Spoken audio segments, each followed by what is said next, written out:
What's up, guys? It's Chris. Today, I want to be taking a look at the new developer update that just released for DBD and the PTB. So, a lot of people were complaining about the healing speed and stuff like that, and it looks like the devs are addressing that immediately. So, I'm going to switch over here. Basically, they reduced the base healing time to 16 from the 24 that they had changed it to. And I honestly didn't think this 24 was such a big deal. I liked the idea of actually making survivors kind of have to think here and there. And make them decide whether or not they should heal immediately after the hook, or whether they should hop onto a gen, if it's worth it to heal every single time. Because currently, right now, before any of these changes hit live servers, survivors never have to make a decision. They always have a boon. 90% of the time, these people are bringing 3 medkits, 2 medkits at least every game. So they never have to think about whether or not to heal. They'll just do it in 10, 15, 20 seconds every time, every single time. No matter what, and be in no danger. I really did like the idea of them completely nerfing healing, so it's more of an actual decision you have to make. Something like cleansing against plague, right? Where it's actually a decision you have to make, thinking about where you should go to cleanse, and if you should cleanse before your death hook, stuff like that, which I really think was nice, because there's so much of the game right now kind of taken away from survivors having to think about stuff. I mean, let's be honest, gens are pretty simple. You could get... I actually played against this group the other day when I was doing the 1 perk challenge. And this guy was letting his 5-year-old daughter play DBD. She didn't miss a single gen skill check, by the way. Not one. So I just want to throw that out there. Also, they are going to be focused more on medkits here, which is their main focus. And I'm totally okay with that, especially with them nerfing boons, because the medkits are goofy.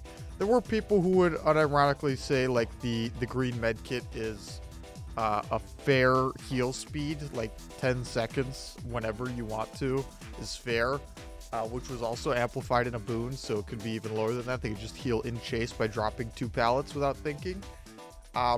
Kind of goofy. So, on the other hand, we found there was a lot of support for tuning down medkits in particular. Medkits allowed survivors to heal themselves multiple times whenever it was convenient to them, which they do with boons for the most part anyway, but leaving their teammates free to work on generators while they do so. We've decided to shift our focus to medkits with a series of changes. This is awesome. I'm totally down for some medkit nerfs. Their idea with this, again, I guess, is just making it so it doesn't take so long to heal your teammates. Again, I really think that this sounded fine, especially, you know, encouraging more people to bring perks to heal their teammates off hooks and stuff like that, change up the meta a little bit more.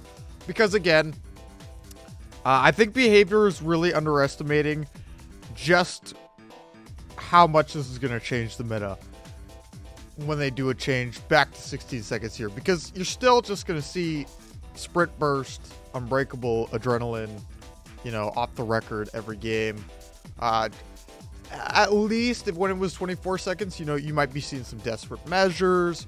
You might be seeing some will make it, you know, stuff like that. But realistically, especially blue-haired Fang Min players, they're just going to run dead hard, unbreakable, adrenaline, or like sprint burst now instead of dead hard with off the record, just full second chance stuff. So it's really not as big of a shakeup as I would have liked to see on the survivor end. But again, I main killer, so, you know, maybe I'm just biased. I don't know. So also, I want to take a look at this. So all medkits will now have a 33% speed and efficiency penalty when used for self-healing. So basically, they kind of took what they did with botany and amplified it just on medkits straight up. So you'll heal yourself 33% slower with a medkit and 33% less efficient, which means I think with a medkit you can just heal yourself 1 time, since it's 24 charges and it takes that 16 charges to heal yourself, I believe, which is fine. It's fine. No matter what, basically, you're getting like 1 slow heal with a medkit. I think it's gonna be slow. I hope, man. I have no idea. So that's a decent change. And then we're gonna look at the add-ons. So I was really thinking they'd end up like removing this add-on from the game because it is just kind of goofy. But instead, instead of it being a really quick insta heal, especially in a boon or anything like that, it'll be a 24-second heal, which I think still can be increased by other healing perks. But I mean, at least if you're running this and you're running a full healing build, then I can't get so upset at it. You know, it's the people who are really running the syringe, let's be honest, are people with just a full second chance builds anyway, just trying to get completely carried out the gates by their setup, not really any gameplay. So this change is fine. It's fine. I really wish they could have just like removed it, honestly, but it's fine, especially with them nerfing Pinky Finger. I think it's just so odd that they're so down on just leaving free survivor health states mid-chase like that. It's just, it's kind of weird to me. But there are other add-on changes. So gel dressings did get nerfed a bit. So adds 16 charges, but it's ultra rare now. So it's purple instead of green, which definitely justified. Get less of those. That's nice. I mean, people are still going to be stocked up on them because here's the thing too. With all of the blood points people have been getting, you know, from like rank reset and, you know, just the overall blood web being cheaper and everything. I mean, survivors are stocked up on strong medkits and strong add-ons. So, I mean, honestly, changing the rarity at this point isn't something that's huge. I mean, it'll be bigger for new players who don't just have, you know, 100 plus of each add-on ready to go right now. But, you know, it's a change. I really think they could have done more with the add-ons here. These don't sound too interesting. It's really very slight changes to all of them. And I don't know. That's kind of my take on it. But it wasn't just medkits and healing that they touched. So we got Hillbilly. I still love the idea that he's having no overheat. We tested out some changes for the Hillbilly, both toning down the overheat mechanic and adjusting two of his top performing add-ons. While the overheat mechanic felt less oppressive, many of you guys raised concerns with the changes to the engraving add-ons, reminding us that these add-ons allow the Hillbilly's power to be used in more situations. Yeah, they do. It's overshadowed the overheat adjustments and made the whole package feel like a downgrade. For the release, we have reverted the changes to the Death Engravings and Doom Engravings add-ons. We've kept the tweaks to the overheat mechanic to make it less limiting than before, making the Hillbilly feel better to play. This is amazing. This is amazing. It really does show, you know, no matter how much you guys want to like hate on the devs, I'm guilty of it too sometimes. Hey, some of these maps are stupid, man. Garden of Joy, poo-poo. It's poo-poo. Look, they do listen to what people are saying, so this is great. I mean, I bet they're removing his overheat almost. All but removing his overheat. So this is amazing. And now we're going to take a look at some of the perks, too, that they're tweaking a little bit. So they're changing Dead Hard. So instead of getting it activated when you unhook somebody, it activates after you get unhooked. So basically, you can have two uses of Dead Hard in a game, no matter what, after you're unhooked the first time and the second time.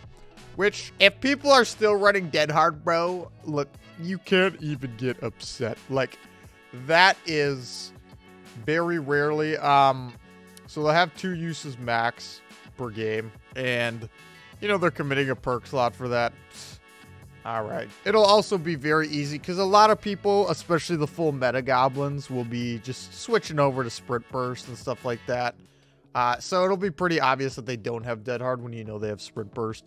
It's a whole lot easier than having to wait every time. And now they also upped Pain Res's regression a little bit. So they are keeping it where you only get 4 uses per match, 1 for every time you hook a different survivor. But instead, it'll blow up 25% of a gen. And this makes it not a terrible perk, honestly. Now,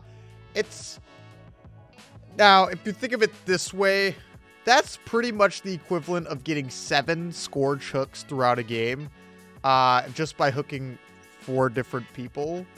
And that's pretty damn good. Like, 7 Scourge hooks in one game is a lucky game for running Pain Res. You're not going to be getting these every single hook or every single match. So, I mean, that's not bad at all. I really am not mad at that. I don't think Pain Riz is gutted anymore, so we'll have to try it out ourselves and see how it goes. They are also going to be doubling the healing speed bonus on Circle of Healing to make it still viable. I'm not quite sure why. I thought they wanted a meta shakeup, and I wanted to see this perk not in my games anymore, at least for a few months, so we could pretend it never existed and it was all just a bad nightmare. But, oh well, you know, they want to do what they want to do. They want to keep the perk in the game. I'm sure they want to sell more Michaela cosmetics because they've already dropped 1.5 million of them. But, oh well, you know, you'll still see it, but it's not just people constantly healing themselves in it, which is still great. It is. And apparently they just rebalanced some tile in Auto Haven. I'm not quite sure what it was. Was it the terrible one that just had that really small window and really small palette? I'm actually not sure. That one did suck, so wouldn't be surprised. Anyway, that's the whole dev update here, and honestly, I think it's, for the most part, pretty good. I think they kind of missed the target on some of this stuff, especially like insta heals and stuff like that. But I do understand they also want survivors to be happy, and you know, they're not just trying to make it so killers are happy about everything, but they're trying their best to make both sides happy, and I think they're doing good. So yeah, let me know what you guys think of the update. I'm curious to hear what you guys have to say about it in the comments, and I'll catch you guys in the next one.